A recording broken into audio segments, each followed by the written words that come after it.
पाठ 5 प्रकृति की सीख इसका शीर्षक है। तो चलो इस कविता को पढ़ते हैं। पर्वत कहता शीश उठाकर तुम भी ऊंचे बन जाओ। सागर कहता है लहराकर मन में गहराई लाओ। समझ रहे हो क्या कहती है उठ उठ गिर गिर तरल तरंग। भर लो अपने मन में मीठी मीठी मृदुल उमंग। पृथ्वी कहती धैर्य न छोड़ो कितना ही हो सिर पर भार। नभ कहता है फैलो इतना ढक लो तुम सारा संसार। तो इस कविता को समझने से पहले चलो कुछ कठिन शब्द को देखते हैं। जैसे पहला शब्द है पर्वत। पर्वत का मतलब होता है पहाड़। दूसरा शब्द है शीश। शीश का मतलब होता है सर।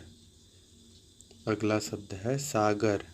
सागर का अर्थ होता है समुद्र।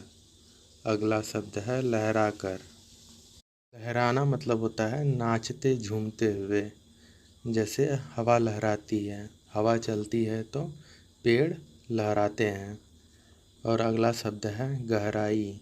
गहराई का मतलब होता है गहरा का भाव। जैसे एक समुद्र या फिर नदी जितनी गहरी होती है उसे उसकी गहराई बोलते हैं। अगला है तरल तरंग।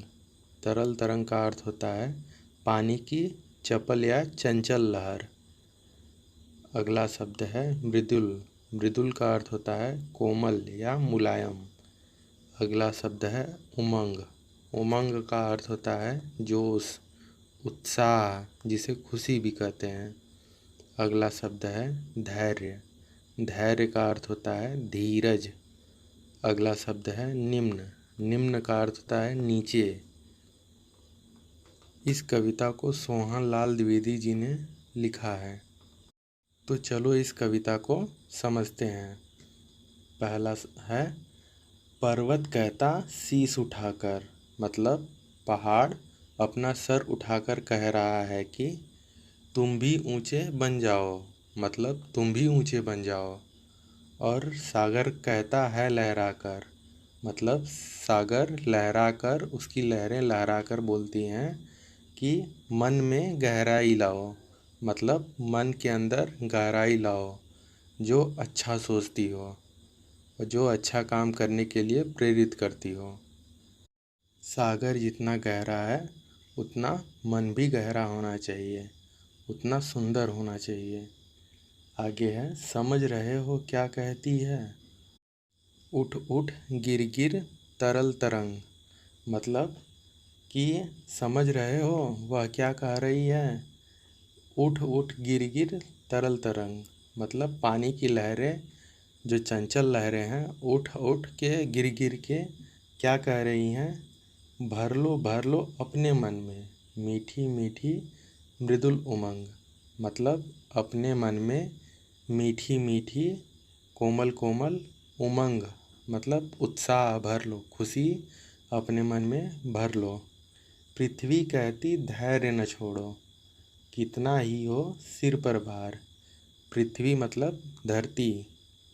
धरती कह रही है कि धैर्य तुम मत छोड़ो चाहे सिर पर तुम्हारे कितना भी भार हो। जैसे पृथ्वी पर बहुत सारे लोग हैं, नदी है, पेड़ है और समुद्र है, पहाड़ है, सभी आदमी रहते हैं। इन सभी का भार सहने के बाद भी पृथ्वी अपना धैर्य नहीं छोड़ती है। उसी प्रकार पृथ्वी कह रही है कि तुम धैर्य मत छोड़ो। और नभ कहता है फैलो इतना, मतलब नभ मतलब आसमान। आसमान कह रहा है कि इतना फैलो कि ढक लो तुम सारा संसार, मतलब पूरे संसार को तुम ढक लो। आगे भावबोध है। तो पहला है निम्नलिखित प्रश्नों का उत्तर दो। तो पहला है पर्वत क्या संदेश दे रहा है। तो पर्वत यह संदेश दे रहा है कि तुम भी ऊंचे बन जाओ।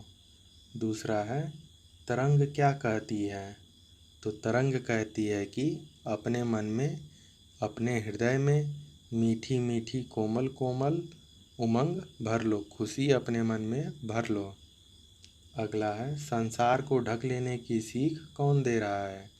तो संसार को ढक लेने की सीख नभ दे रहा है। नभ का मतलब आसमान, आकाश दे रहा है। अगला है प्रकृति से हमें क्या क्या सीख मिलती है? तो प्रकृति से हमें जीवन जीने की सीख मिलती है। जैसे पृथ्वी जैसा धैर्य, पृथ्वी हमें धैर्य सिखाती है। सागर जैसी गहराई, सागर हमें गहराई लाने के लिए सीख देता है। और पर्वत जैसी ऊंचाई, पर्वत अपना शीश उठाकर चलने की सीख देता है। और अगला है तरंगों जैसी हृदय में उमंग और इत्यादि सीख मिलती है। अब दूसरा है नीचे स्तंभ क में प्रकृति के कुछ अंगों के नाम लिखे हैं। स्तंभ ख में उनसे मिलने वाली सीख बिना क्रम में लिखी गई हैं, उन्हें सही क्रम में लिखो। तो पर्वत ऊंचे बन जाओ, पर्वत का मेल है ऊंचे बन जाओ। पृथ्वी का मेल है धैर्य न छोड़ो। और सागर का मेल है गहराई लाओ। तरंग का मेल है हृदय में उमंग भर लो। और नभ का मेल है ढक लो तुम सारा संसार। तो तीसरा है कि रिक्त स्थानों को भरकर कविता को पूरा करो। तो जैसे पहली लाइन लिखी है पर्वत कहता शीश उठाकर, तो इस कविता को स्वयं याद करो और खाली स्थान को भरो। जैसे पर्वत कहता शीश उठाकर, तुम भी ऊंचे बन जाओ, खाली स्थान में लिखेंगे ऊंचे बन जाओ। सागर कहता है लहरा कर, अब खाली स्थान में लिखेंगे लहरा कर। मन में गहराई लाओ, समझ रहे हो क्या कहती है, नीचे खाली स्थान है तो उसमें लिखेंगे उठ उठ गिरगिर गिरगिर तरल तरंग। भर लो अपने मन में मीठी मीठी मृदुल उमंग। तो आगे है 4 निम्नलिखित पंक्तियों के भाव स्पष्ट करो। जैसे पहला है सागर कहता है लहरा कर, मन में गहराई लाओ। तो इसका भाव है सागर मतलब समुद्र लहरा कर कहता है कि मन में गहराई लाओ। इसका मतलब है समुद्र में उठने वाली लहरें बता रही हैं कि समंदर जैसा गहराई लाओ, जिसमें से तुम कितना भी पानी ले लो वह दुखी नहीं होता। उसी प्रकार लहरें हमें हमेशा हंसती खेलती रहने के लिए सिखाती हैं। अब अगला है पृथ्वी कहती धैर्य न छोड़ो, कितना ही हो सिर पर भार। तो इसका भाव है पृथ्वी मतलब धरती कह रही है कि कभी भी धैर्य मतलब धीरज ना छोड़ो, चाहे सिर पर कितना भी भार हो। इसका मतलब धरती के ऊपर कितने भी आदमी, जानवर, पक्षी, पेड़, पहाड़, नदियाँ, समुद्र आदि सभी का भार है, फिर भी वह धैर्य नहीं छोड़ती। उसी प्रकार हमें कितना भी दुख हो धीरज नहीं छोड़ना चाहिए। अगला है भर लो अपने मन में मीठी मीठी मृदुल उमंग। तो इसका भाव है तरंगे कह रही हैं कि अपने मन में हृदय में मीठी मीठी मृदुल मतलब कोमल उमंगे मतलब खुशियाँ उत्साह भर लो। जैसे चंचल लहरें हमेशा खुश रहती हैं, उसी प्रकार हमें हमेशा खुश रहना चाहिए। अगला है नभ कहता है फैलो इतना, ढक लो तुम सारा संसार। तो इसका भाव है नभ मतलब आकाश कहता है कि इतना फैलो कि सारा संसार ही ढक लो। इसका मतलब जिस प्रकार आकाश पूरे संसार में छाया है, उसी प्रकार ऐसा काम करो, इतना सम्मान और नाम कमाओ कि तुम्हारा नाम पूरी दुनिया में छाया रहे। अब अगला है तुम्हारी कलम से। तो पहला है इसमें क्या सीख मिलती है इन सब से। तो वृक्ष के डाल कट जाते हैं, उसके बाद भी वह खड़ा रहता है और हमें जीने के लिए हवा ऑक्सीजन देता है। मतलब हमें भी दुख दर्द के कारण झुकना और डरना नहीं चाहिए, बल्कि उसका सामना करना चाहिए। अब दूसरा शब्द है फूलों से। तो फूल टूट जाने के बाद भी हमें सुगंध देते हैं। उसी प्रकार हमें भी अपने दुखों और तकलीफ़ों को भुलाकर अच्छे लोगों के साथ अच्छा व मीठा व्यवहार करना चाहिए।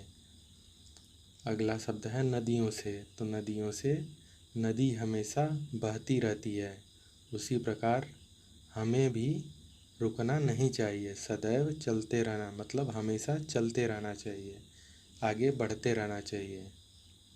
अगला है कोयल से। तो कोयल हमेशा मीठे गीत गाती है, उसी प्रकार हमें भी मीठा बोलना चाहिए। अब इन शब्दों को भी समझो। पहला है संबंधित। संबंधित का अर्थ होता है से जुड़ा हुआ, किसी चीज़ से जुड़ा हुआ। दूसरा शब्द है संकलन। संकलन का अर्थ होता है इकट्ठा करना या एकत्रित करना। अब नीचे दिया गया है अब करने की बारी। तो पर्वत और लहराते हुए सागर का चित्र बनाओ। जैसे ये पर्वत का चित्र है और यह सागर के लहराते हुए चित्र है, तो इस चित्र को बनाओ। दूसरा है प्रकृति के वर्णन से संबंधित कविताओं का संकलन करो। मतलब प्रकृति के वर्णन से संबंधित कविताओं को एकत्रित करो या इकट्ठा करो। अगला है इस कविता को कंठस्थ कर कक्षा में सुनाओ। कंठस्थ का मतलब होता है याद करके कक्षा में सुनाओ। अब नीचे दिया गया है यदि मनुष्य कुछ सीखना चाहे तो उसकी हर भूल उसे कुछ शिक्षा दे सकती है। यह गांधी जी कहते हैं, जिनका पूरा नाम मोहनदास करमचंद गांधी है। वह कहते हैं कि यदि मनुष्य मतलब मानव कुछ सीखना चाहे तो उसकी हर भूल मतलब उसकी हर एक गलती उसको कुछ शिक्षा मतलब सीख दे सकती है।